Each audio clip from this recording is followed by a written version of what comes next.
Good morning, everyone. A quorum being present, the subcommittee will come to order. Welcome to today's hearing. I'd like to start by thanking our panel of witnesses for joining us to discuss the accreditation process and its role in our nation's higher education system. Based on an idea of self-regulation, accreditation was originally developed to assure and improve excellence in higher education programs.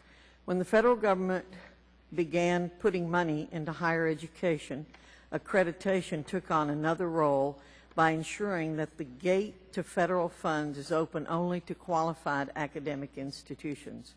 Today, the federal government, states, and accrediting agencies, known collectively as the Triad, work together to determine which institutions are eligible to participate in federal student aid programs. Accrediting agencies are given a great amount of authority in the process, establishing standards and conducting peer review evaluations of post-secondary institutions. By design, assessing program quality is meant to be a non-governmental process. Entrusting independent bodies, not the Department of Education or Congress, with this responsibility has preserved institutional autonomy and academic freedom within our higher education system. This framework has helped to maintain a crucial balance between flexibility for institutions and accountability for students and taxpayers. However, as our higher education system adapts to embrace 21st century technologies and changing student demographics, we must now explore whether the accreditation system is also due for reforms. Advances in technology have introduced new programs, platforms, and environments for learning into the higher education community. Massive open online courses have modernized instructional delivery by providing a wide variety of post-secondary courses and degree opportunities to students nationwide. New competency-based programs award credentials based on experience and knowledge instead of how much time students have spent in a classroom. These innovative methods of learning stem from the social and demographic changes that have fundamentally changed what it means to be a, quote, traditional student, end quote. Institutions are actively seeking opportunities to better serve a growing population of students who don't fit the usual, quote, first-time, full-time, end quote, mold, including students or veterans, parents who are returning to school, and students who work full-time while earning a degree. If standards to measure quality continue to be based on so-called traditional programs and students of the past, those institutions working diligently to innovate and serve the needs of today's students while also seeking opportunities to offer more cost-effective degree programs could be at an accreditation disadvantage. Some higher education leaders have proposed changes to the accreditation metrics to ensure institutions that are experimenting with new education models, such as competency-based programs or online learning initiatives, aren't unfairly penalized. The Obama administration jumped into this debate earlier this year, suggesting changes to the criteria accrediting agencies use to evaluate colleges and universities and setting benchmarks for affordability and student outcomes in the 2013 State of the Union Blueprint. Other experts have proposed larger reforms, including taking accreditors out of the process of determining an institution's eligibility for federal financial aid, believing that accrediting agencies, which are largely made up of the institutions they accredit, have an inherent conflict of interest in determining the quality standards institution must meet. In the Higher Education Opportunity Act of 2008, Republicans authored provisions to make the accreditation process and its results public to help students and families better evaluate their post-secondary education choices. With the upcoming reauthorization of the Higher Education Act, we have another chance to explore additional reforms that will strengthen the accreditation system while also supporting institutional innovation. I look forward to beginning that conversation in today's hearing. Again, I'd like to thank our panel for being here today, and I now recognize Mr. Hinojosa, the senior Democratic member of the subcommittee, for his opening remarks. Thank you, Chairwoman Fox. Good morning, everyone. I want to thank our panel of distinguished witnesses for joining us for the committee's discussion on the role of accreditation and its relationship to program quality, accountability, and affordability in higher education. As Congress works to reauthorize the Higher Ed Act in a bipartisan manner, Congress must ensure that the accreditation process provides high-quality education programs that are worthy of student and taxpayer investment and lead to good family-sustaining jobs and careers. Under current law, Title IV of the Higher Education Act, better known as HEA, authorizes the federal student aid programs and establishes a regulatory structure that includes three actors. Number one is the U.S. Department of Education. Number two is the states. And number three is the accrediting agencies, better known as the triad. The Higher Education Act recognizes the critical role that these actors play in providing a framework for shared responsibility and for ensuring that the gate to student financial aid programs opens only to those institutions that provide students with a high-quality education. While I agree that the federal government should not interfere in the operations, the curriculum, and the instruction of post-secondary institutions, I do believe that accrediting bodies and states must do a better job of enforcing minimum standards for program quality. Students, taxpayers, and the federal government must have a return on their investment. Without a doubt, strengthening the accreditation process should involve increasing accountability. Accreditors should be empowered to institute a greater array of oversight and accountability tools to more closely monitor problematic institutions. Finally, we should take care to consider learning wherever it occurs, even beyond the walls of traditional colleges. This committee should consider changes to the accreditation system that would enhance program quality, that would promote innovation, incentivize states and institutions to make college more affordable, and finally, increase students' outcomes.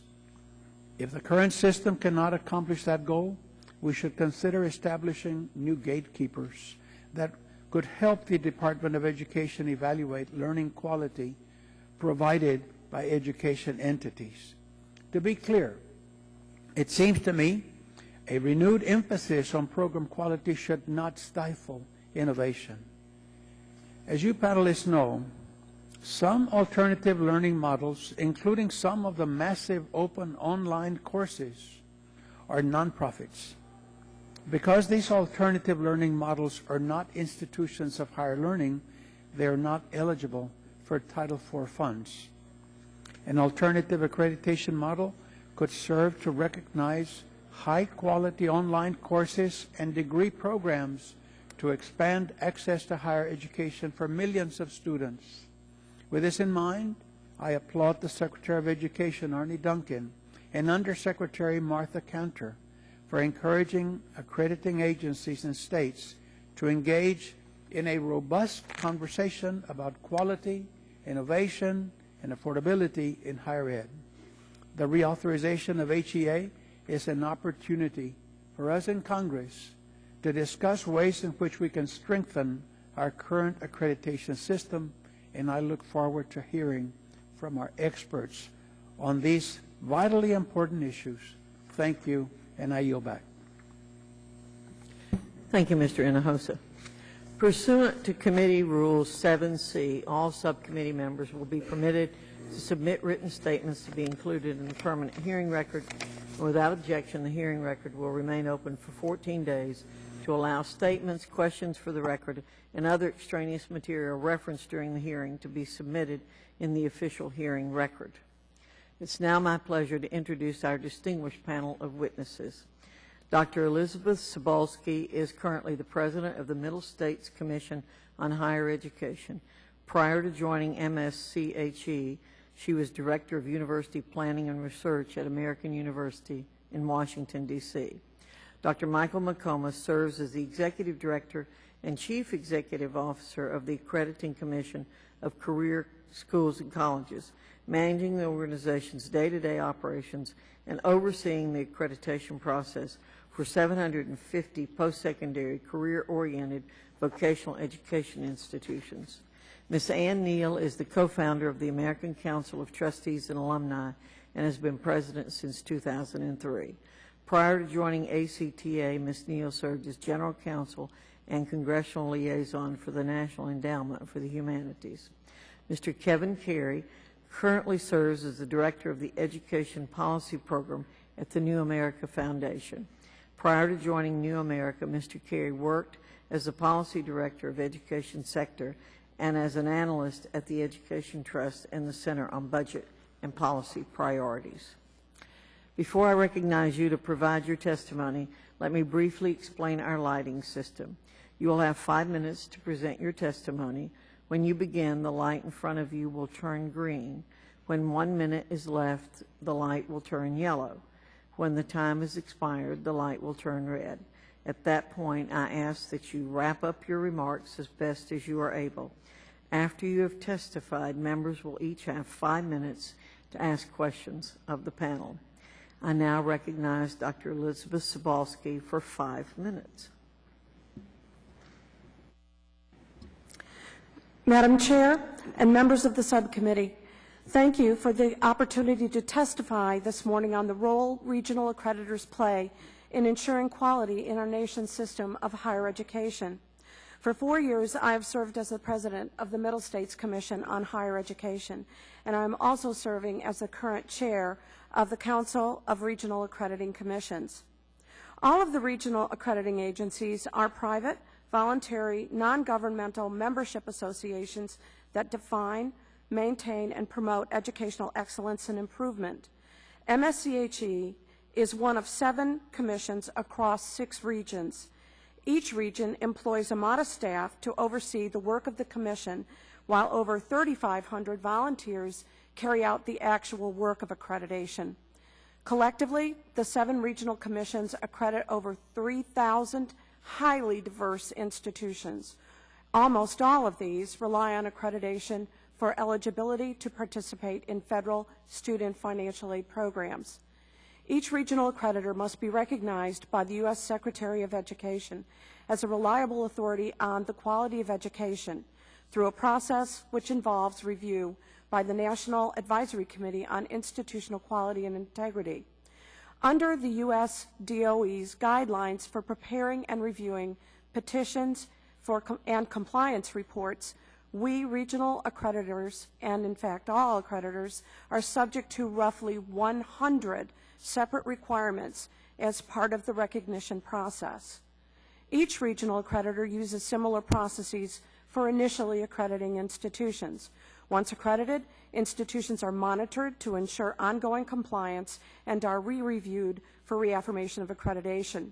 In cases where an institution is not meeting standards, action is taken and the institutions are required to return to compliance with those standards. Today, accreditation is very different from what it was a few years ago. Regional accreditors are working with institutions to facilitate approval of innovative offerings that would increase access and affordability. At MSCHE, we are in discussions with institutions that are eager to explore approval for competency-based direct assessment programs. This past year, NEASC approved what is widely viewed to be a landmark direct assessment program at Southern New Hampshire University, and other regions are similarly engaged. Commissions are doing more to streamline their own accreditation processes. The Higher Learning Commission is transitioning one of its current programs into 2 new pathways. The Northwest Commission recently updated their process, making it more strategic, analytical, and outcomes-based. We have reacted to the demand for increased transparency as well. MSCHE posts significant information about areas of required follow-up with our institutions on our website. Both WASC commissions have expanded the information available online, including team reports, and beginning this month, SACS will initiate a process of posting a form of disclosure for all institutions following their reaffirmation. We recognize the demand for more information about student achievement. NEASC has been working to expand availability of data on retention and graduation rates. WASC ACCJC is now asking institutions to report annually on institution-level student achievement and outcomes data, while WASC Senior has a new process to evaluate retention and graduation data. Our regional agencies face numerous challenges, though. For example, how do we expedite the accreditation process while remaining thorough and careful in what we do? How can we move to quickly sanction an institution that is substandard while still providing the necessary due process protections?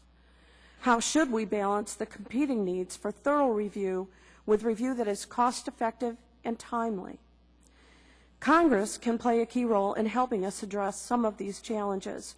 For example, our efforts to promote innovative practices would be enhanced if the Higher Education Act explicitly allowed accreditors to develop demonstration or pilot programs. We also urge the administration to rethink the steady stream of new regulations, such as those focusing on state authorization. These regulations often present significant burdens for institutions and accreditors alike without producing significant new benefits. Accreditation is far from perfect, and there is always room for improvement. However, if there's a single message I would leave today, it is that academic communities continue to provide the most effective way to evaluate quality in higher education today. Thank you. Thank you. I now recognize Dr. Michael McComis for 5 minutes. Good morning, Madam Chair and members of the subcommittee. My name is Dr. Michael McComis, and I'm the Executive Director of the Accrediting Commission of Career Schools and Colleges, ACCSC, a private, nonprofit, independent, national accrediting agency recognized by the United States Secretary of Education. I'm honored to appear before the subcommittee this morning to discuss accreditation and the contribution that it makes to the quality of education in this country. Accreditation has been relied upon for educational quality assessment purposes by the federal government for 6 decades. Although accreditation has come under increased scrutiny by policymakers, accreditation can and should continue to serve in its gatekeeping capacity, albeit in a strengthened form. Accreditation employs an earnest and collaborative approach within a peer-reviewed network that identifies best practices and assesses how well an institution meets those best practice standards.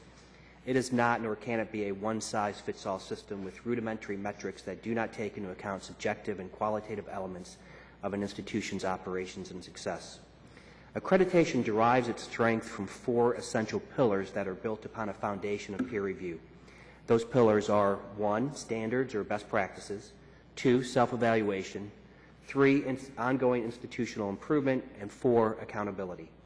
The success of any accrediting agency is based upon the strength of each of these fundamental pillars in the agency's system of accreditation and the strength of the peer review foundation. Accreditation also takes different forms and serves a myriad of institutions, and as such, institutions will be accredited by agencies with different standards and different expectations of learning and outcomes.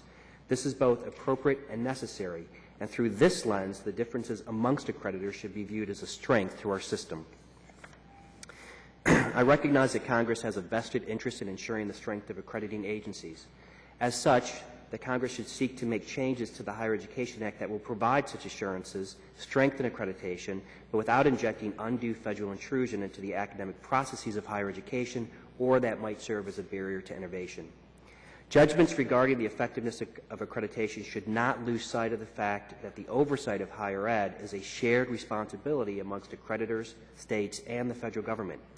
Triad partners working together strengthens the existing oversight system and retains the positive qualities of accreditation and the expertise that peer review represents and delivers. So then, how can accreditation be strengthened through the Higher Education Act? The following are some suggestions for the subcommittee to consider. Outcomes. Outcomes measures are not a one-size-fits-all solution and should not be mandated by the Congress or the U.S. Department of Education. However, accreditors working with their accredited institutions must define the right set of measures and metrics to evaluate institutional and student success and hold those institutions accountable to those outcomes. Transparency. Accreditors should be required to provide useful disclosures, responsible disclosures of the accreditation actions taken that can help the general public make informed decisions about the quality of an institution or program. Credit hour definition. The complex federal definition of a credit hour should be removed from current regulations, and accreditors should be required to define the elements of a program that go into quality assessment paradigms. Accreditation area of focus. It may be useful to require accreditors to focus narrowly on the types of institutions accredited in order to ensure a strong peer review foundation and solid measures related to outcomes and accountability. Transfer of credit. Accreditors should be required to have and enforce standards that prevent institutions from unfairly or unjustifiably denying credit transfer. Changing accreditors. Institutions that have been subject to a monitoring sanction from one accreditor should not be allowed for federal financial aid purposes to seek a new accreditor for some set period of time after the sanction has been lifted. Other areas for the subcommittee to consider have been included in my written testimony, include the appeals process and strengthening substantive change requirements. I hope the subcommittee finds these recommendations useful as it goes about its work, and I'm happy to provide additional details regarding each. As the Executive Director of a national accrediting agency, I'm keenly aware of the important role that accreditation plays as a gatekeeping entity in the triad, and that questions remain regarding accreditation's effectiveness. To that end, I look forward to the continuing dialogue on ways to strengthen accreditation as a means to ensure that it continues to fulfill its role as a gatekeeper to the Title IV federal student financial aid programs. Thank you again for the opportunity to testify before the subcommittee, and I stand ready to answer any questions you may have. Thank you very much. I now recognize Ms. Neal for 5 minutes. Good morning, and thank you, Madam Chairman and members of the committee. If policymakers and parents think of accreditation at all, they typically assume that it is a good housekeeping seal of approval. But it's not. As I've outlined more fully in my written testimony, accreditation has failed the taxpayer and failed American families. It has not ensured quality or transparency, imposed significant costs on colleges and universities, interfered in institutional autonomy, and proven a barrier to innovation. Given these flaws, it's not surprising that there has been increasing bipartisan support for change. Indeed, President Obama has suggested reforming accreditation or replacing it with a system focused on performance and cost. It is time for Congress to overhaul this broken system. Let me explain why. Accrediting agencies have a schizophrenic existence that makes them unable to protect the public interest. Peer review is by nature collegial and designed to help, but not mandate institutional improvements. The only quality assurance tool is to revoke accreditation, which is a death sentence for most institutions and something accreditors don't want to do. This is due in part to the fact that accreditation is a regulatory capture. The very people who benefit from federal funds, administrators and faculty, are the people who determine whether federal funds should flow. Congress's hope that it could rely on membership-based accrediting agencies and their peer review process to be reliable authorities on quality was misplaced. Accreditors are also a barrier to innovation. Today, the American higher education landscape is changing rapidly, and as we've heard from Representative Fox, leading universities and faculty are creating MOOCs. Many students never even enter a classroom. Yet accreditation is focused largely on bricks and mortar institutions with little framework for dealing with these new models. Under the current regime, in fact, as you've heard from Dr. McComis, institutions are being forced to focus on concepts such as seat time, when keeping a bottom in every seat is part of the problem, not part of the solution. Accreditation is also secretive. The consumer essentially knows only one thing, that the so-called seal of approval has been bestowed. But it doesn't mean that the college meets high standards or even that all of its programs are good. Federal dollars are flowing today to schools that graduate fewer than a quarter of their students in 6 years. The consumer is being duped, and Congress is letting it happen. Accreditation interferes with governance and management, and it is costly and burdensome when college costs are already too high. Duke, Stanford, and the University of Michigan have reported spending over $1 million on accreditation, and Princeton expects much the same. One can only guess at the hardship imposed on less wealthy schools in these difficult times. Of course, we might accept the costs if accreditors effectively guaranteed educational quality, but they have not. The National Assessment of Adult Literacy found that a majority of four-year college graduates could not reliably compare two editorials or compute the cost per ounce of food items. As I'm sure you've heard in your districts, employers consistently complain that their college graduates can't write, think critically, or offer the services they need. This is a national crisis, and it surely is not quality assurance. It's time to break the link between federal student aid and accreditation. One option provided to you would ensure baseline financial protection and provide key data on student learning in a far simpler and more transparent system of quality assurance. To protect the federal dollar, institutions would establish their financial stability certified by an independent auditor. Federal funds could be cut off in cases of noncompliance, and institutions would have the option to present a bond. Schools would also be required to provide key information in a clear and readily accessible format, such as cost of attendance, graduation rates disaggregated by demographics, repayment rates, licensure test results, much of what is already collected for the Department of Education's College Navigator site.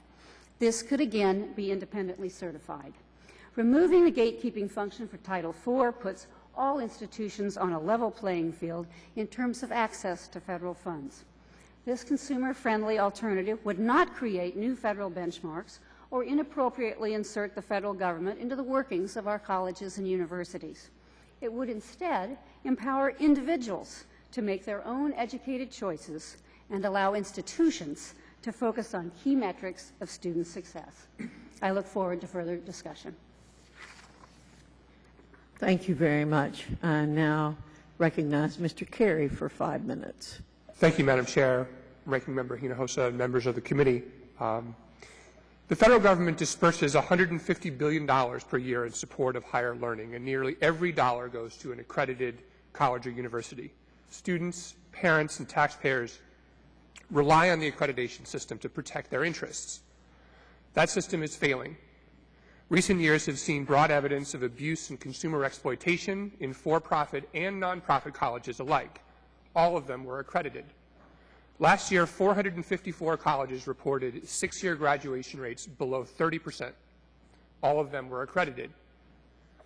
Academic standards are in decline. Students work half as much as they did in the 1960s, while the proportion of all course grades given an A rose from 15 to 43%. Nearly 20% of students report studying less than 5 hours a week outside of class, all at accredited institutions. There are currently almost 6 million Americans in default on student loans taken to attend accredited colleges and universities. Why has this happened? Well, I echo the comments of my colleague, Neal. A system built around collegial peer review is different than a system built around necessary regulation of organizations taking large amounts of taxpayer dollars. There's also a financial conflict of interest built into the system. Accreditors are financed by fees and dues paid by the same institutions they evaluate. This is like bond rating firms giving AAA ratings to mortgage-backed securities sold by the same firms that pay their fees. It does not work out well in the long run. Accreditors use those fees to conduct work that is largely hidden from view, while Congress has restricted the ability of accreditors to enforce academic standards. Colleges are free to define their own standards of learning, which accreditors must accept. Unsurprisingly, nearly all colleges believe they are successful. Unfortunately, research such as Richard Arum and Hosipur Rox's Academically Adrift, which found limited or no learning among a large number of college graduates, suggests otherwise. Accreditation is also a major barrier to innovation. Imagine if in 1970 Toyota had needed General Motors' permission to start selling cars and was required to build the same kind of cars in the same way, using the same labor contracts in the same kinds of factories. The American automobile market would have been very different, and not in a way that was good for consumers in competition. Because of accreditation, that's basically the way higher education works today. Imagine, for example, that a Nobel Prize-winning scientist wanted to create a startup company that did nothing but offer the world's greatest undergraduate physics curriculum online and charge 1/10 as much money as typical students pay today. Under current law, a student could give their Pell Grant or Stafford loan money to the most dysfunctional or chronically mediocre college in America but not to that Nobel Prize winner and his or her company. Why? Because of accreditation. The problem is not that the Nobel Prize winner's startup would fail to meet existing accreditation standards. It's that existing accreditation standards don't even apply to that kind of scenario. So we recommend the following changes to the accreditation process. Accreditors should create multiple tiers of approval to distinguish excellent institutions from those who only meet minimal standards. They should be required to publicly disclose all accreditation documents, including negative information about local colleges. Congress should remove financial conflicts of interest from the system. Instead of paying the same organizations that evaluate them, colleges should pay accreditation fees to the U.S. Department of Education, which would then disperse money to accreditors based on volume and performance. Accreditors that approve colleges with high default rates on federal student loans, for example, would be financially penalized. Students would also benefit from creating a new system of approving innovative higher education organizations, not just colleges, to receive federal financial aid. Under such a system, organizations would be allowed to seek approval for individual programs or even individual courses that meet high standards of value and quality. They would have to disclose what learning outcomes students would need to achieve, what process would be used to evaluate those outcomes, and the actual student learning results on an ongoing basis. To ensure that such a new system promoted needed price competition in higher education, we would suggest that available financial aid per course be set at 50% of the current per course average amount available for a full-time student receiving a Pell Grant. In other words, organizations applying for approval under this system would have to meet much greater standards of transparency and accountability for learning and do it for half as much money compared to colleges working under the existing system. This would create the kind of market competition and downward pressure on prices that is the only real solution to the long-term cost crisis in American higher education. This is not a problem that can be regulated away. We need new competitors in the market to provide better services for less money, and we need the accreditation system to not stand in the way. Thank you very much. Thank you very much, Mr. Carey. I thank all the witnesses again. I now recognize the chairman of the Higher Education Workforce Committee, Mr. Klein, for 5 minutes. Thank you, Madam Chair. Thank the witnesses for being here today for excellent testimony. It's an issue which we have been struggling with, frankly, and debating among ourselves. And as we look at reauthorizing the Higher Education Act, this, we think, is a very key piece of that. So let me start, Ms. Neal, with you. You're suggesting that we dramatically reform the accreditation process, and you were talking about information being made available to students and parents and so forth. Would there be no word called accreditation in your system? Thank you very much. In my system, the accreditors could still flourish. And in fact, it envisions returning to accreditors to their original role, which was to serve as voluntary private peer review organizations.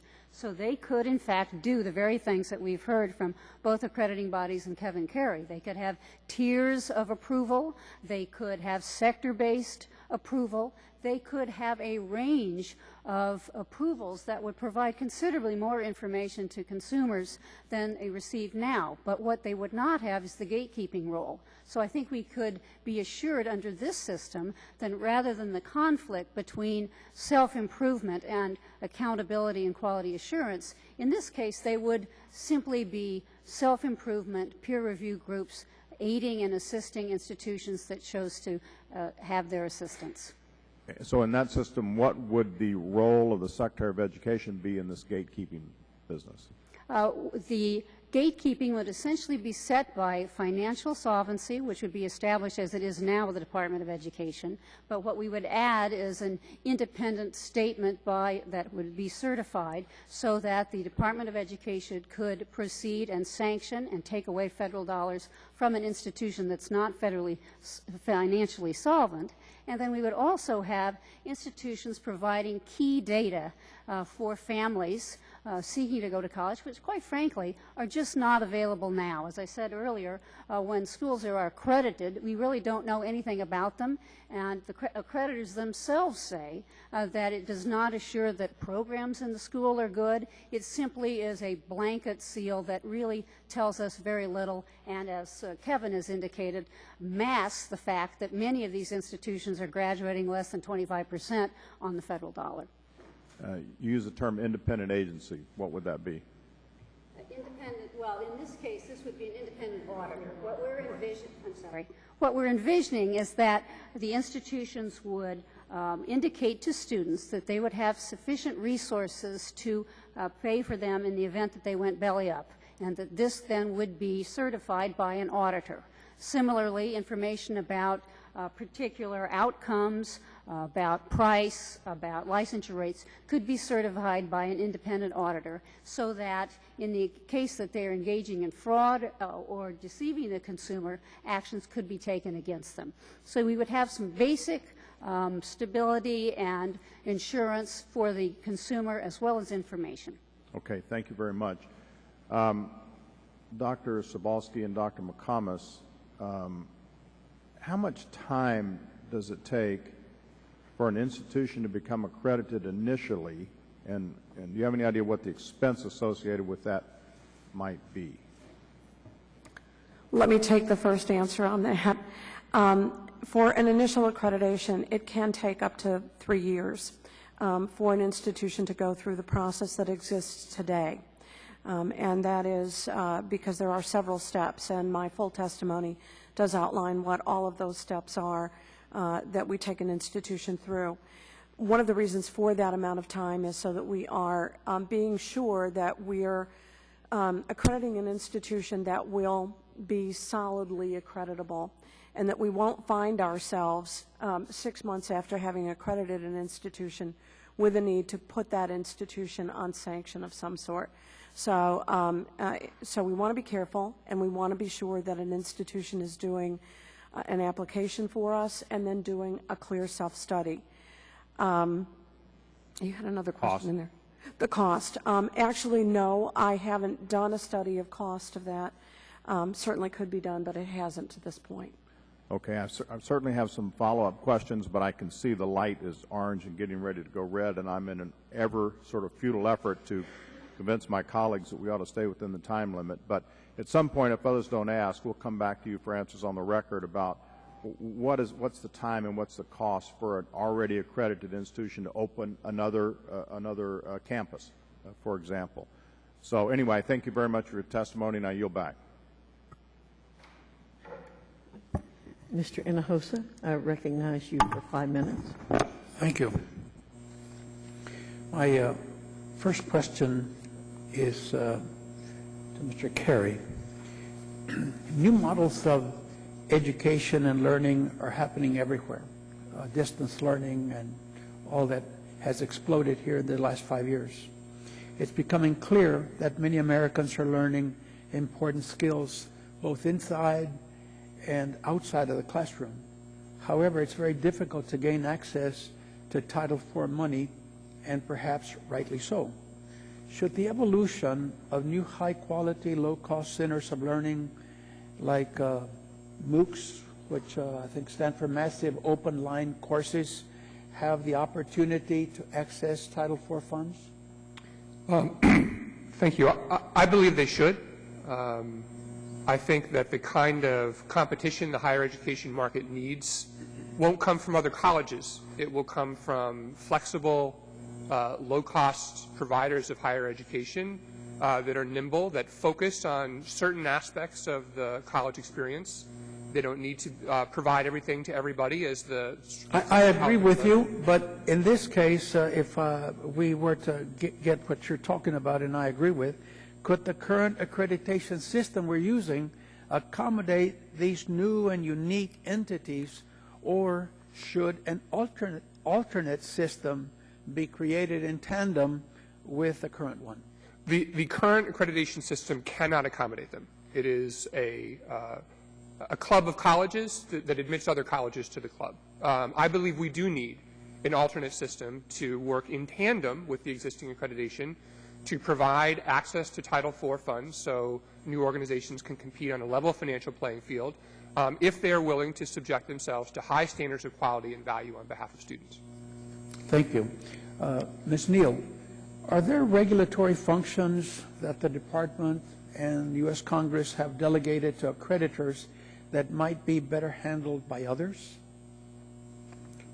As I indicated in my proposal, the Department of Education has delegated to accreditors this quality review, but in essence, they've really provided no guarantee of quality. So what I think, appreciating the need to give autonomy to our colleges and universities, since that has been a great strength, the greatest strength of American higher education, I think a system that will ensure baseline stability and then provide consumer information is one that will intrude the least but provide the most protection, which we don't really have under the current system.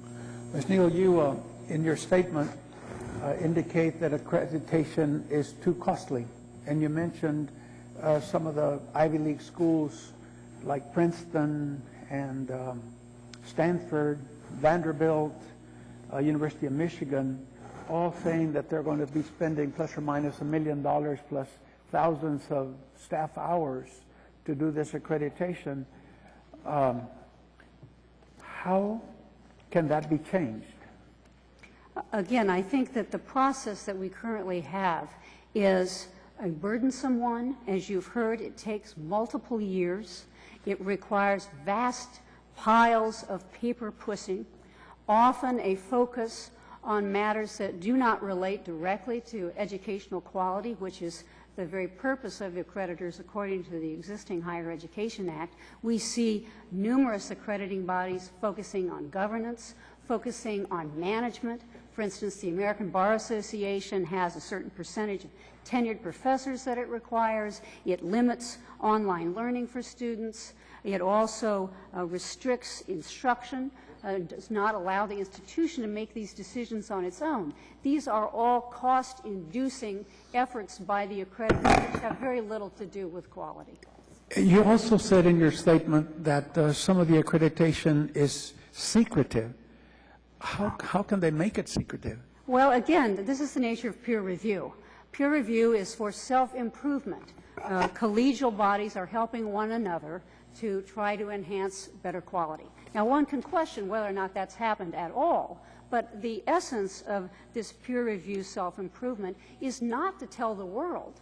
It is to quietly work together to figure out how to do things better. So it's essentially contradictory when you're trying to have a quality assurance accountability regime.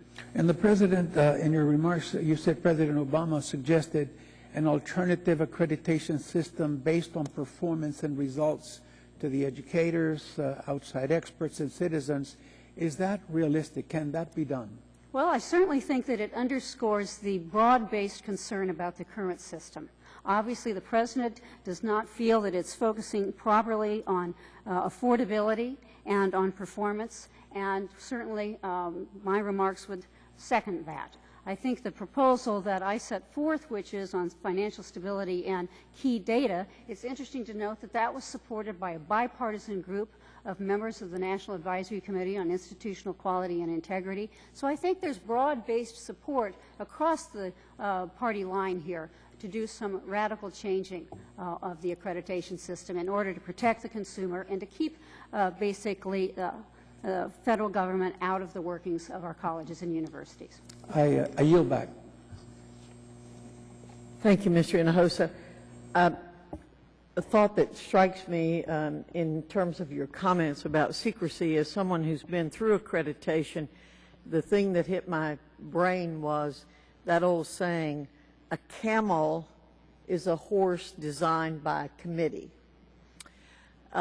As I think about accreditation and the pain that most schools go through, I think about that in terms of all the machinations that happen.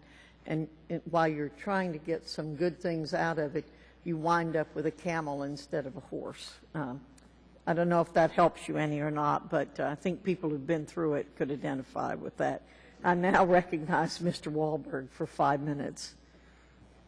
Thank you. And what is a subcommittee designed then I would ask the, what is a subcommittee design then? I'll leave that for later. Dr. Sibolski, interested in hearing your testimony, and specifically the insights you gave on how schools go about becoming accredited. As you know, tuition prices continue to climb. Students just expect that every year and wonder in amazement how in the world they are going to afford it. As student tuition dollars fund all types of higher education activities, I'm curious as to the actual costs, and I go back to what our full committee chairman requested about costs. When we have schools such as University of Michigan that come upwards of $1 million to go through the accreditation process, that has to have some impact upon our students and student tuition. I think you indicated that you don't have a cost figure for what it would cost a institution of higher education to go through the initial accreditation process. Am I right? That's correct. So you wouldn't have any understanding then on what it would take a school to go through reaccreditation either? Actually, I could answer that, I think. While there are some indications out there of the type that Ms. Neal commented on, there are also some other studies that have been done. One in particular that I'm familiar with is a doctoral dissertation that was done by someone out in California that addressed the cost of reaccreditation and found through that study that the average price was a good bit lower than what the research universities had indicated in the testimony previously. Even at that, though, I have to admit that what the result was that came out in that study was that over the course of 7 to 10 years, what would be a normal accreditation cycle, the price was still someplace in the neighborhood of $400,000. So do the math, and it's going to be $50,000 or $60,000 a year. That's not inconsequential, and we know it. And some of what we try to do is to make sure that an institution is using the process not just to become accredited, but to do something that will be of benefit to the institution too. So while we have to do self-studies, we certainly want an institution to look at areas where they believe that they need to make some improvements, perhaps focusing on planning and budgeting, perhaps focusing on areas like student learning outcomes assessment. In your term as president, how many schools have gone through the accreditation process? Oh, gosh. We do. The Middle States Association or the Middle States Commission on Higher Education has 532 accredited and candidate institutions, and we run on a 10-year cycle. I've been there about 10 years, so we've been through that full cycle, and the accreditation actions are taken both at the 5-year period and at the 10-year period.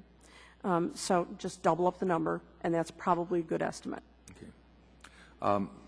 Dr. McComis, I guess I would ask you, I saw you doing some calculating down there. What would be the cost for a school to go through initial accreditation and subsequently reaccreditation? Congressman, for initial accreditation, the average length of time is 2 years. Direct costs to ACCSC as an agency is less than $10,000. Depends on the size of the institution. The larger the institution is, the more on-site evaluators are required for that process. When I say direct costs, I mean the application process, the on-site evaluation processes that go with that would be less than $10,000. So Baker College in my district would go through the process in 2 years, $10,000 cost? Depending on the size of that organization. Okay. Ms. Neal, you've had some extremely constructive criticisms, and the fact that you indicated that parents mistakenly believe that this is a good seal of approval.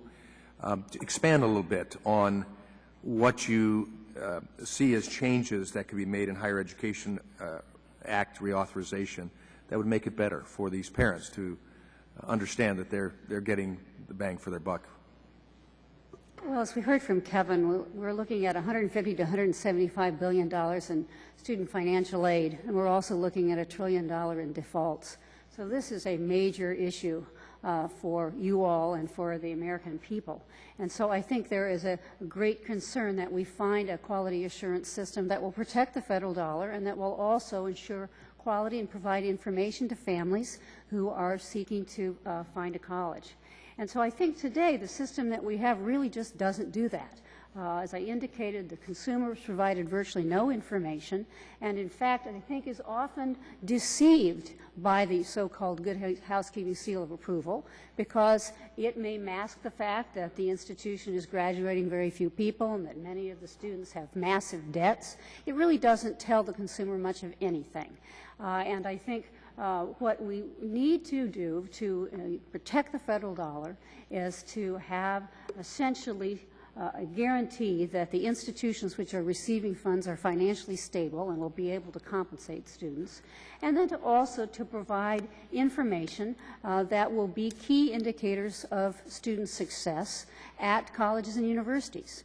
And I know when Shirley Tillman spoke to the National Advisory Committee on Institutional Quality and Integrity, talking about issues such as alumni satisfaction, graduation rates, placement rates, these sorts of criteria that will help the consumer to be able to compare and contrast between institutions and to be a set of standard data that can be outlined that would make it much easier for parents to walk with their wallets to a better value and a better institution. Thank you. Ms. Davis, you're recognized for 5 minutes. Thank you, Madam Chair. Thank you all for being here. I noticed, Dr. McComis, you have actually had a fairly extensive time to look at institutions and the career institutions that you've been involved in, and in fact, a number of them you have acted on. Would you suggest that some of the institutions you look at are more risky, and in fact, does that indicate why some of those were not accredited, or what do you think is going on, and how do you compare to other accrediting institutions? Well, I've been with the agency for 18 years. Over the last 10 years or so, just kind of looking at some rough numbers, we have taken close to 85 actions to revoke accreditation. I look at that as a part of the accountability process, that institutions change over time. They become different, they grow, they become participants in federal financial aid programs. And it's an important part of the process to continually look at whether or not that institution meets the best practice standards, give them an opportunity to make those demonstrations, and if they cannot, then the accountability side of the accreditation process must begin to ensue and action taken. As we look at innovation then, how does that fit in? And especially with MOOCs, what are we doing then to ensure that we're moving forward and providing for that innovation, and yet making certain that the cost factor is something that families can handle, that young people can handle? Well, I can speak. My agency has an allowance for consortium and partnerships to be part of the accredited process and part of the program. But the institution still retains responsibility for that. So that partner that an institution can work with, they may not be accredited or accreditable, as Mr. Carey has pointed out, but it can be part of the program. That institution, however, still has to retain the responsibility and the accountability for all the elements of the program. So we've put that in place in order to allow for innovation, to allow for portions of courses to be offered by entities that might not otherwise be accreditable through our normal process. But could the rest of you weigh in on what should this look like? I mean, as we move forward, where does that fit in? I think the other issue that's really important is how do we judge outcomes as far as the opportunities for young people to move on into the workforce? One of the things we know about providing that information, and we talk about that as it relates to the GI Bill, for example, and what institutions our veterans are going to, the ability to be able to indicate the chances of getting jobs after they leave a particular institution. How do you feel that that actually is indicated in the accreditation? Should it be? What kind of data should be handled as we look at that issue, as well? Anybody want to, Mr. Carey? Go ahead. I think a couple things. There are many opportunities now to gather exactly the kind of information you're talking about. We can calculate for individual programs in any college or university the percentage of people who go on to get jobs and how much money they make. We know from surveys that the vast majority of students go to college for one reason, and that's to get a better job. So absolutely, we should create that kind of information. We should provide it to students and parents ahead of time so they can make smart choices. And I believe that if we're going to approve new models, innovative kinds of approaches to higher education, we should set a higher bar. We should set a very high bar for people who want to do new things and work outside the system. And that bar should be defined in terms of student learning outcomes and ultimately whether people are able to get jobs and pay back their loans. Is that for information for people, though, or is it part of the accreditation? I believe it should be both. There are really no minimal standards in the accreditation process in terms of student outcomes. You can be an accredited college and graduate 15% of your students every year, and I can point you to examples of colleges where, in fact, that's the case. There are no minimum standards in terms of the percent of students who get jobs or whether they can pay their loans back. That's all, to the extent that we have such standards, those are parts of federal regulation. So I do think that they should be part of accreditation as well. Mm-hmm. Ms. Neal, did you want to comment? I'm sorry. I wanted to also talk about the innovation question. I mean, the current accreditation process is a decennial, every 10-year process. It's not one that is keeping up with changes, and in fact, as I think we've heard, it inhibits and hurts change in a very rapidly changing higher education landscape. And as Kevin has indicated, many of the things that we're seeing come on board are the ones that are most likely to provide access and affordability, two things that we want for Americans. So the current system really can't handle it. How can that be handled? There are certain things out there now which are beginning to address this. For instance, ACE now does an approval process for individual courses so that it is possible for them to obtain credit. Again, this is a very interesting area because transfer of credit is also a very costly issue, and it is one that is not well handled by accreditation. It keys into issues of articulation agreements, and one of the questions that ACTA and Kevin and others have raised is the privileging by accrediting organizations of their own accredited institutions in the matter of transfer, so that often it may even be difficult to transfer a SACS credit to another one because two different accrediting agencies have accredited. This obviously is not a good situation, and we have in fact asked the Department of Education and Secretary Duncan to report to us on what the costs of this transfer difficulty are causing for students. Ms. Neal.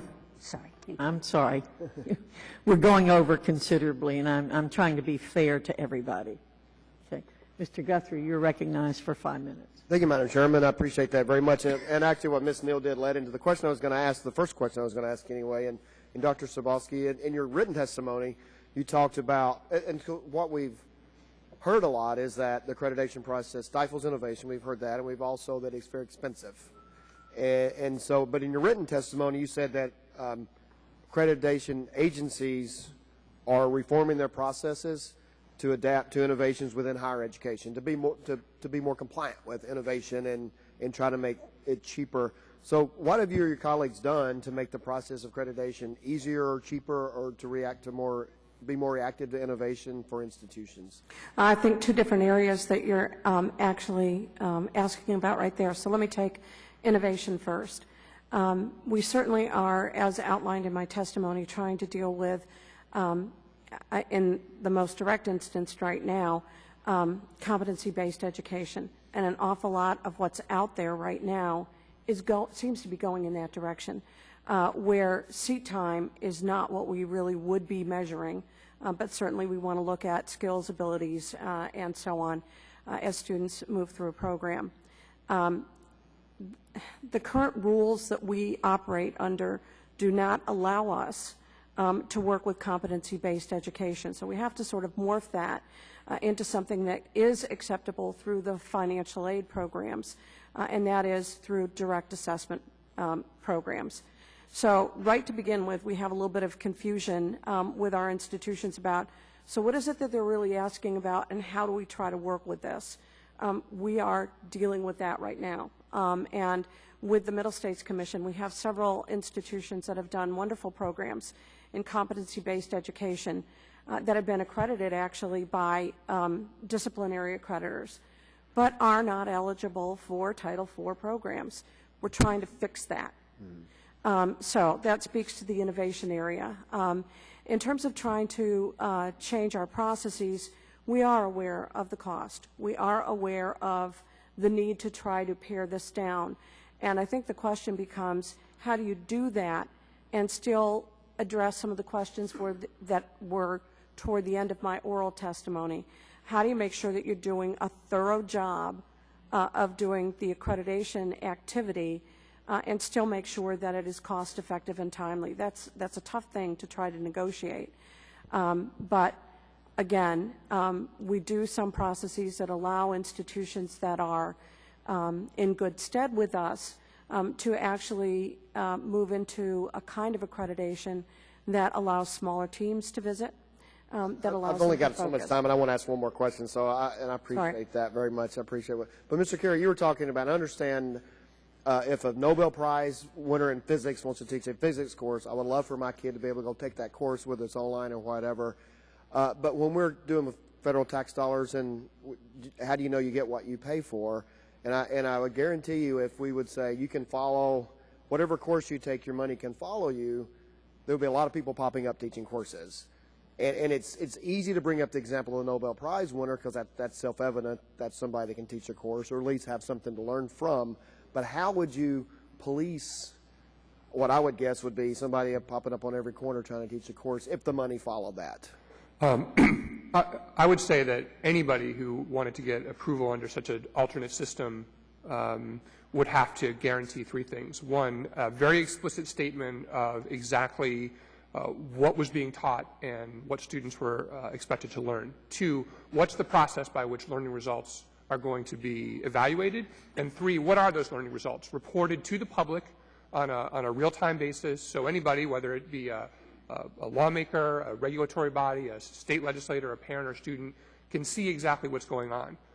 Those are three standards that we do not apply currently to accredited colleges and universities. You can't even tell what the syllabus is for a lot of classes unless you email the professor and ask, and it's up to him or her to give it to you.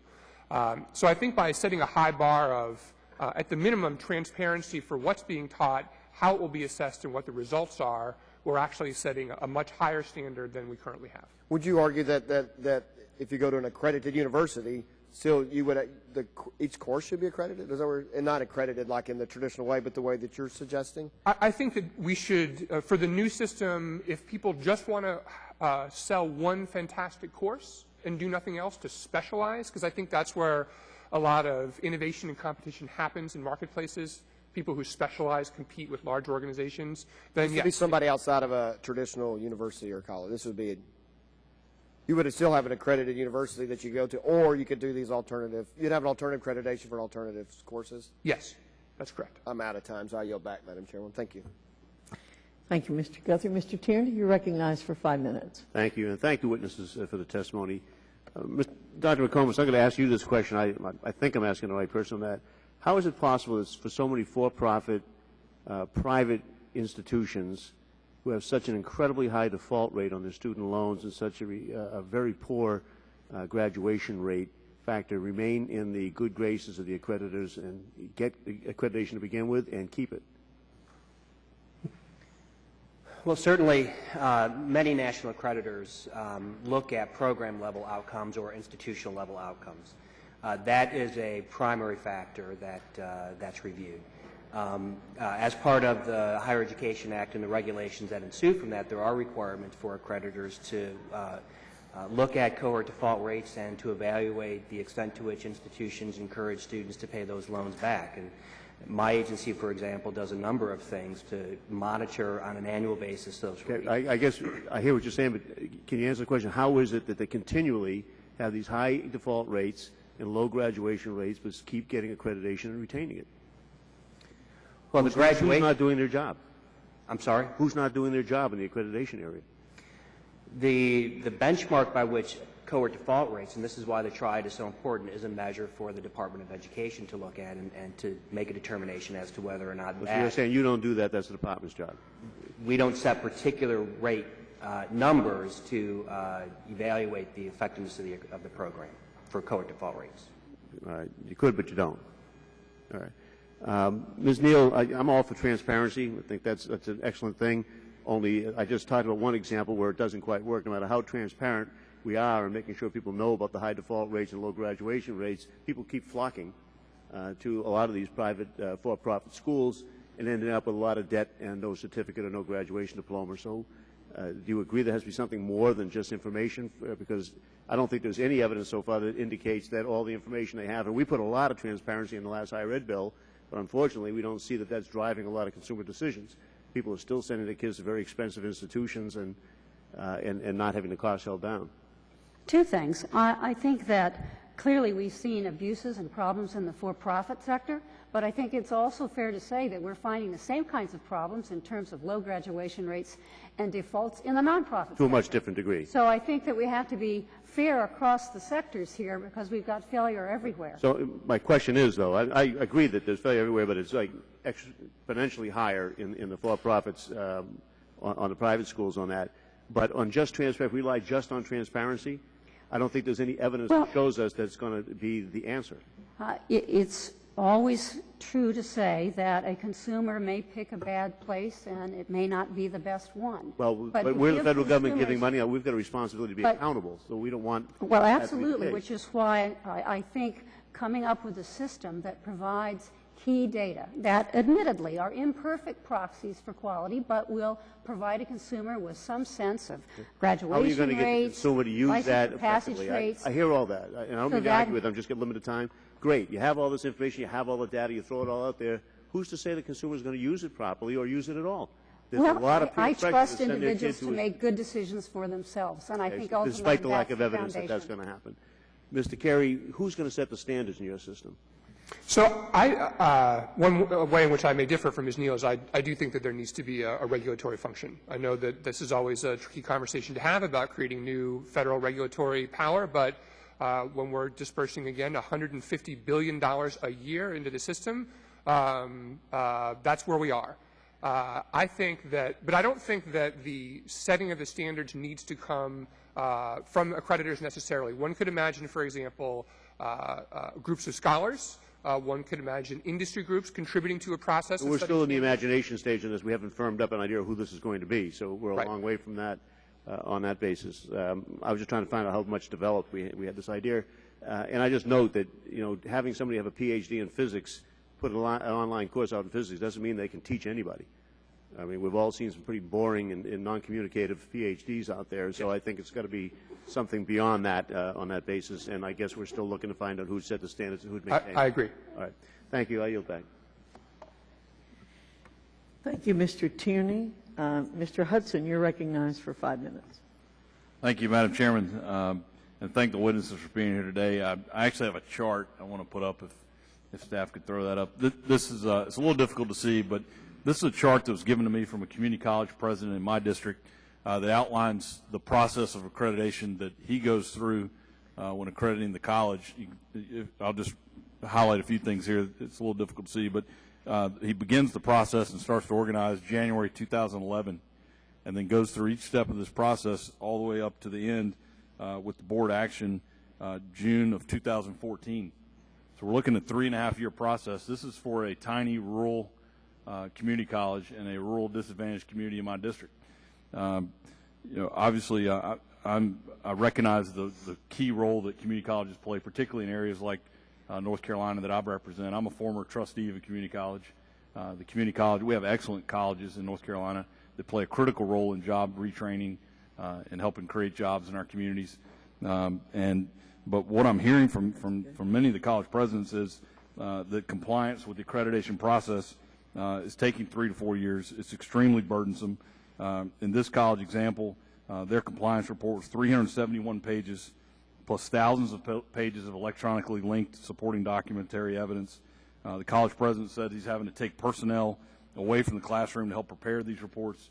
It's an incredibly onerous process for the colleges. I guess addressed to Dr. McComis, you've heard Ms. Neal's model for an alternative to accreditation.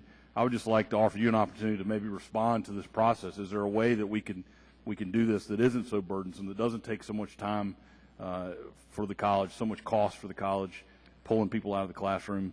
How would you respond to this?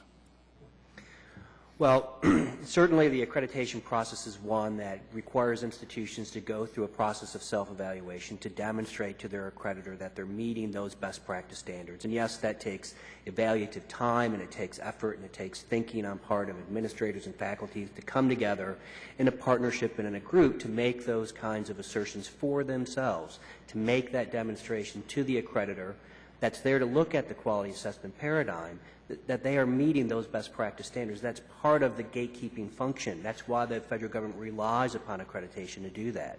Now, for national accreditors, the institutions tend to be smaller and the time periods tend to be less and the costs tend to be less than a much larger research institution or college or university for the regionals. The average length of time for an institution to go through a renewal process with my agency is just over a year.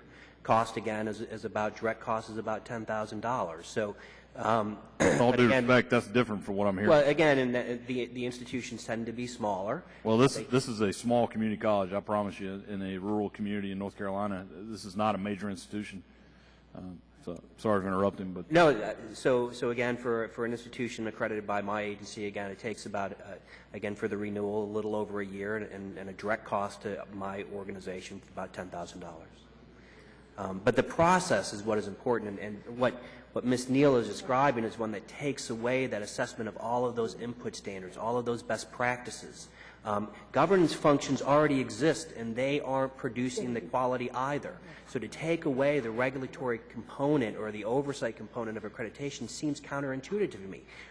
There's no evidence that governance alone or the institutions alone are going to be able to produce any more quality or meet any more expectations than what accreditation has attempted to produce. Well, thank you for your answer. And Ms. Neal, with the rest of my time, would you like to respond to that? I mean, I find your model interesting. I certainly think the current model is too burdensome for our colleges. We need to move towards something else. Maybe you could respond to what the doctor was saying. Yeah, I just want to concur that the cost really is not being matched by the benefits, I think, for institutions such as the one in your district.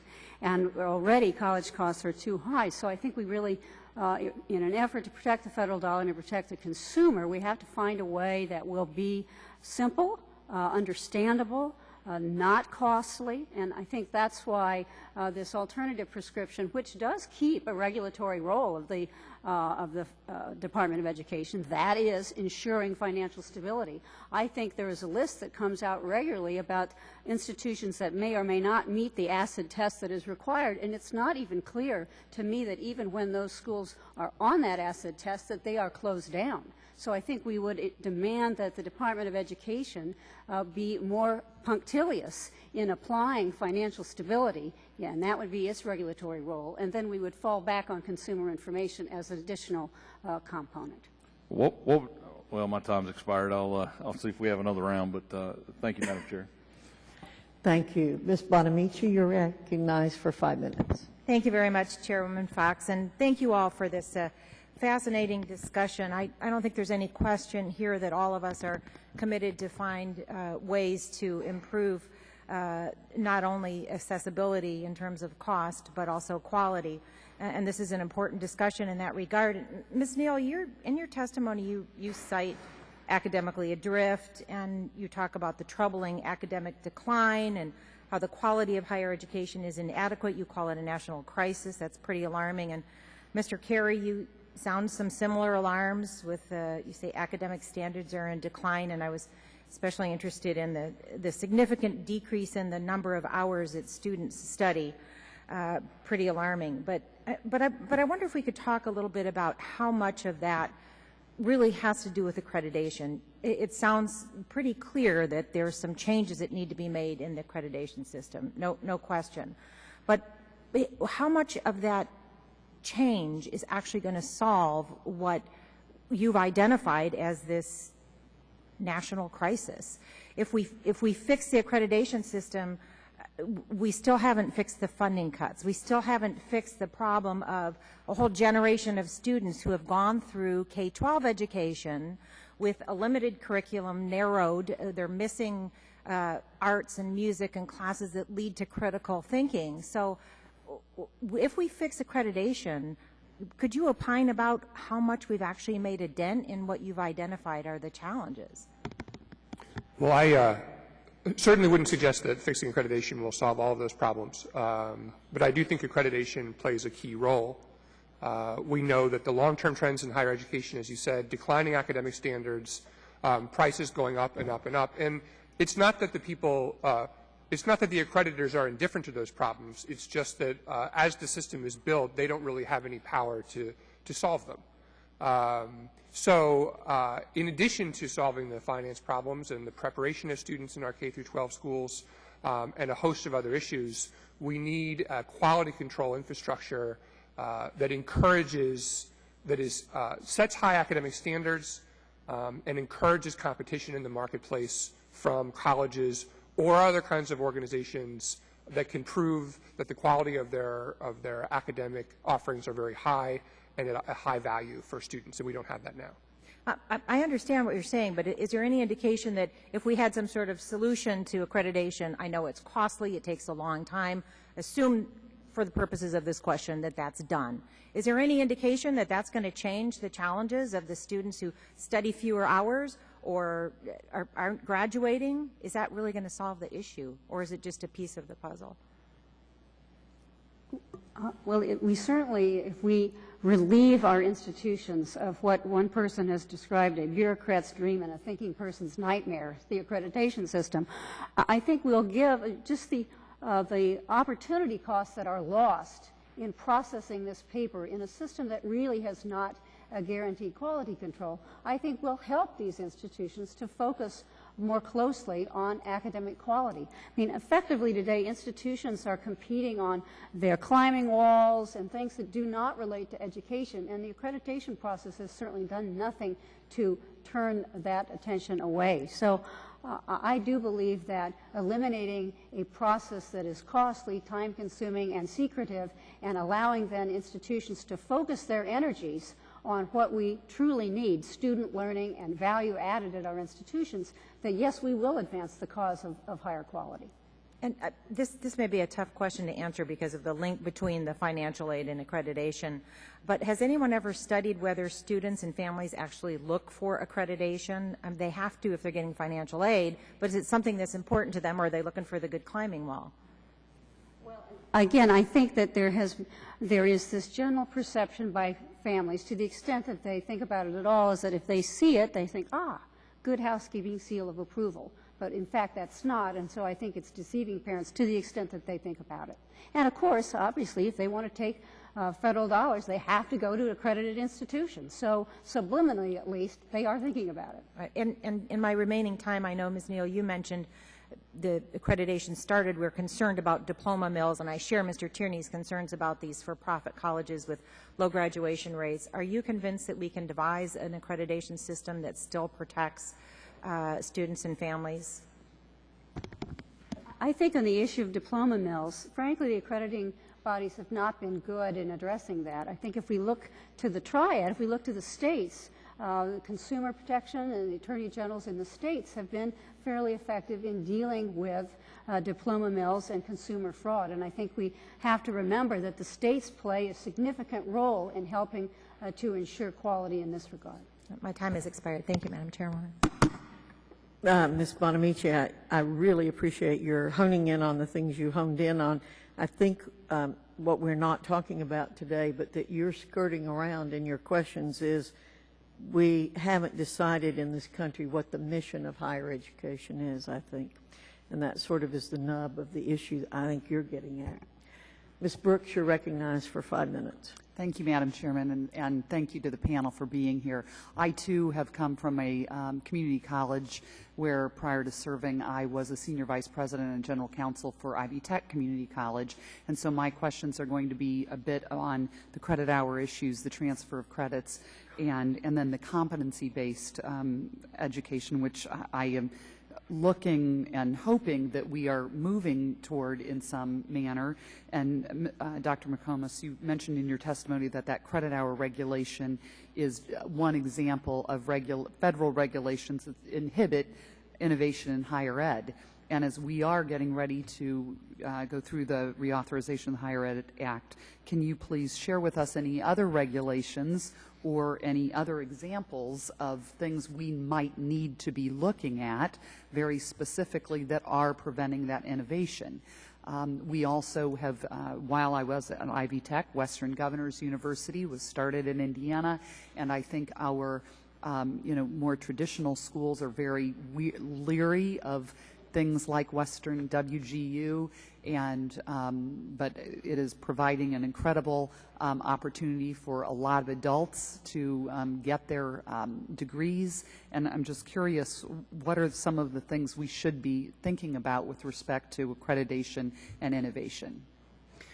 Well, on the specific issue of the credit hour and direct assessment, which is the term that's used in the current regulations, relieving the tension that exists between those two different things within the regulatory framework and through the Higher Education Act. So making clear that institutions and accreditors can look for and should look for those innovative designs and to use the tools that already exist and enhance those. As I described before, there are allowances for consortium and partnership written agreements between non-accreditable and accreditable institutions through the regulatory framework, and I would enhance those and look at ways to broaden and embrace that.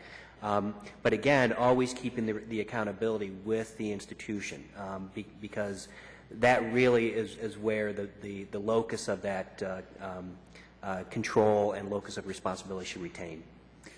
Ms. Neal, I'm curious where your thoughts are with respect to the competency-based education, and with technology having, moving at such an incredible pace, where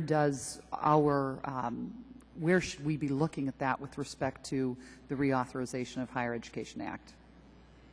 Well, again, I think we really want to welcome these new delivery models, which provide greater access and are much more affordable than most of the traditional modes of delivery that the current accreditation system deals with. So I think as we look to reauthorization, obviously a system should be put in place that welcomes and is receptive to these new methods.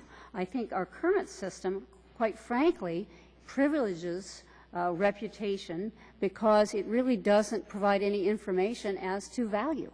And I think the lack of consumer information makes the focus on climbing walls or other things, because it's so hard to find out, is the school actually adding value? And so I think there are many hidden gems out there. For instance, the school at Liberal Arts College in Oklahoma, which for less than $10,000 is providing a rigorous core curriculum. But how do parents find out about it? Under the current system of accreditation, they would never know. I have one other question with respect to transfer of credits. And I'm curious, in the accreditation process, when a community college system specifically encounters many obstacles in transfer, how is that taken into account during the accreditation process? So, for instance, a four-year, or your traditional four-year academic institution often will deny community college programs different transfers of credit, and how is that being dealt with in your institutions?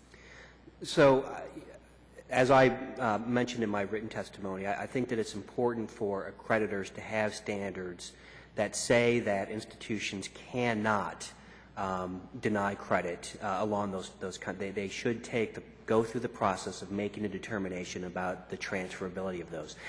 And there have been, through the accreditation community, written statements and agreements that accreditation should not be the sole reason why credits are denied. it's not accreditation that causes the denial. It's the decisions that are made by institutions. And I believe that that's why standards are so important to say to institutions, you cannot deny transfer of credit based upon something as simple as that other agency or where it came from or the type of school. Every student should have the opportunity to demonstrate that their English 101 or whichever course it is equivalent to, and institutions should respect that and go through that process. Thank you, and I agree, and I yield back. Thank you. Thank you very much. I have a couple of questions, and then we'll be wrapping up. Ms. Sibolski, I wonder, in your written testimony, you talk about how credit hour and state authorization regulations have created significant burdens for institutions and accreditors. My colleagues and I have been concerned about these regulations as well. In fact, the implementation of the state authorization regulation has been delayed somewhat, yet again because of opposition from Congress, states, and colleges and universities. Can you discuss why these regulations are burdensome to accreditors and institutions? Sure. Let me first of all talk about the state authorization issue. There's an awful lot of confusion out there. And although I think there have been some dear colleague letters that have been published about this, is it enough? Clearly it's not. The kind of questions that we're getting from our institutions indicate to us that they don't know what they're supposed to do and when they're supposed to do it. That's a terrible situation for an institution to be in. Although it's a problem across the country, we know that it's specifically a problem in California. And although I can't comment directly on that, it's not my region, I just simply would note that that is the case. If we're going to add regulations to institutions, we've certainly got to give them the tools to understand what it is that they're being asked to respond to and give them appropriate time to do that. I think that's not happened in this case. So in addition to that, the credit hour rules are a problem for us too because of the volume of what we're now having to look at for institutions. Should we be looking, and have we been looking in the past, at things like the regulations that institutions use to define academic quality? Yes. In this case, we're looking at policies on credit hours. We should be looking at that level. But then to ask something like a large research university to go through a sample of all of its courses that we are selecting in order to review specifics in each course represents a level of attention to detail that we've not been at before. And if that's where we need to go, then we need to get common understanding about it. Would you say that level of detail is another phrase for intrusion? Yes, I would. Thank you. I know I don't have a whole lot of time, so I'm going to ask you and Dr. McComis to respond to this next question as quickly as you can. Could you compare and contrast the accreditation processes in term and emphasis that you have on inputs versus outputs? This is a great concern to me and others. Just very quickly, when I joined the Accrediting Commission some 10 years ago, we were looking much more at inputs.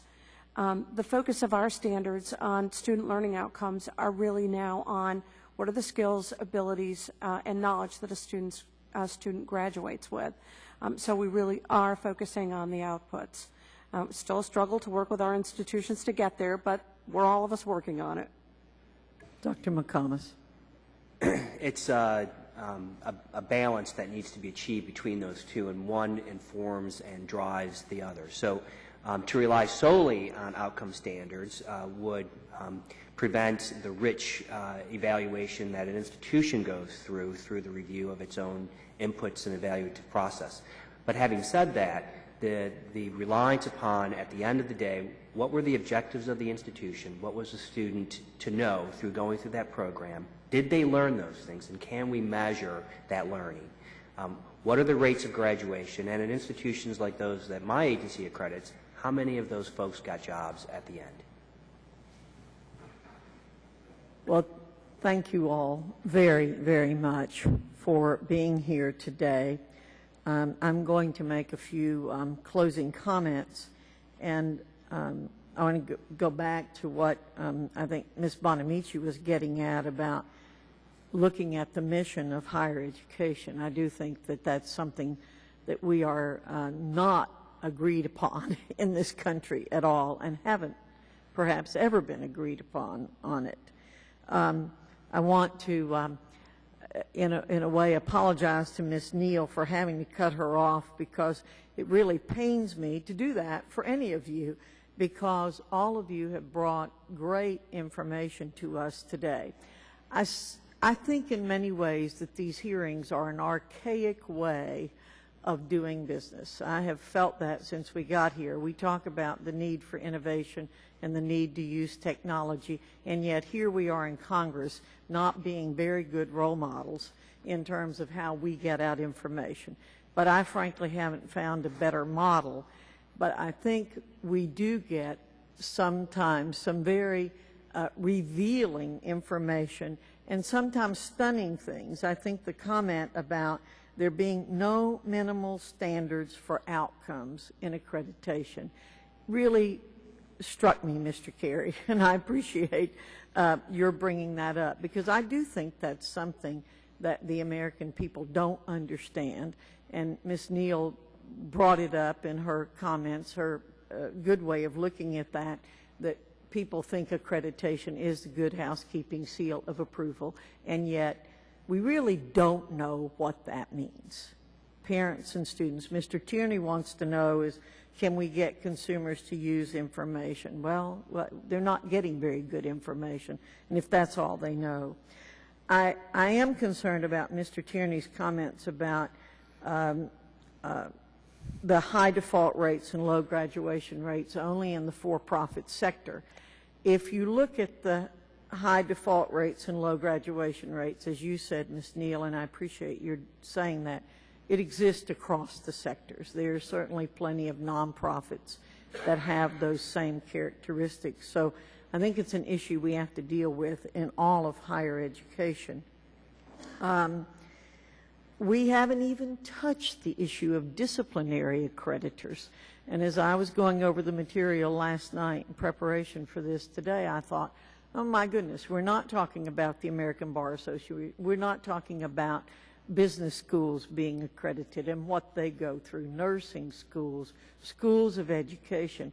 I mean, this is only the tip of the iceberg that we're talking about, because practically every discipline has their own accreditation process, and they're very, very expensive, and they're very, very time consuming.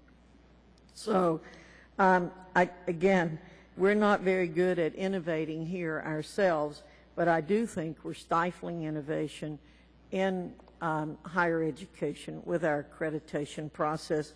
Those who are in great shape in most cases, but those who are trying to get in the system have a much higher bar to jump over, it seems to me, than those who are already in, and that's not fair. And my colleagues all the time are talking about fairness, and that's something that hardly ever comes up. So I want to say thank you again very much for stimulating some thought and some good conversations here. I think all of you have brought a lot of good information to us today. We haven't answered all the questions that people have, I think, but that's good. In education, what we should be doing is stimulating thinking. That's not what's always happening in our institutions of higher education, but I hope it's happening with hearings like this. And so I want to thank you all again for taking the time to do this. And I want to thank the staff, too, because I think the staff does a wonderful job of bringing in people who can help inform us. We're all torn 6 ways from thunder and don't have the time to do all the reading we need to do and the educating of ourselves, and the staff points us gently in the right direction a lot of times in ways that we wouldn't go ourselves. So thank you all very much. There being no further business, the subcommittee stands adjourned.